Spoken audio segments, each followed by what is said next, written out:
नमस्कार, मी सावित्रीबाई फुले, पहिली शिक्षिका व मुख्याध्यापिका सुद्धा. 1 जानेवारी 1848 ला पुण्यातील हिरेवाडा मुलींसाठी पहिली शाळा उघडली.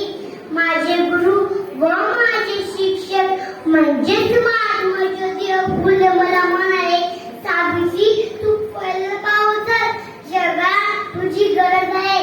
ज्योतिबा मला म्हणाले, सावित्री तू शिक, मुलींना शिकवायला शाळेत जा. मग ज्योतिबांनी मला अ शिकवलं, आ शिकवलं. बघता बघता मला वाचता यायला लागलं, लिहिता यायला लागलं.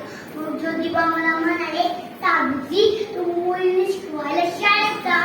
मग मी मुलींना शिकवायला शाळेत जाऊ लागली. पण मला काही समाजातील लोक मला काही कविता देत नव्हते. माझ्या अंगावर शेण फेकायचे, दगड फेकायचे, खरकट पाणी सुद्धा फेकायचे. पण मी ते सगळं सहन केलं.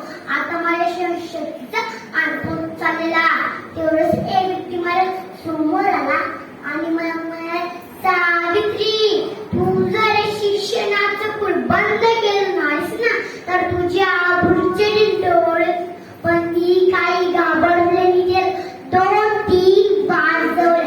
अशाच काही संकटांना सामोरे जात आम्ही मुलींसाठी 18 शाळा उघडल्या. म्हणून मी तुम्हाला सांगू इच्छिते की मुलींना शिकवा, मुलींना जन्माला घाला. जर एक मुलगा शिकत एकटाच शहाणा होतो, तर एक मुलगी शिकली ती संपूर्ण घराला शहाणी करते. म्हणून मी तुम्हाला सांगू इच्छिते की मुलींना शिकवा, मुलींना जन्माला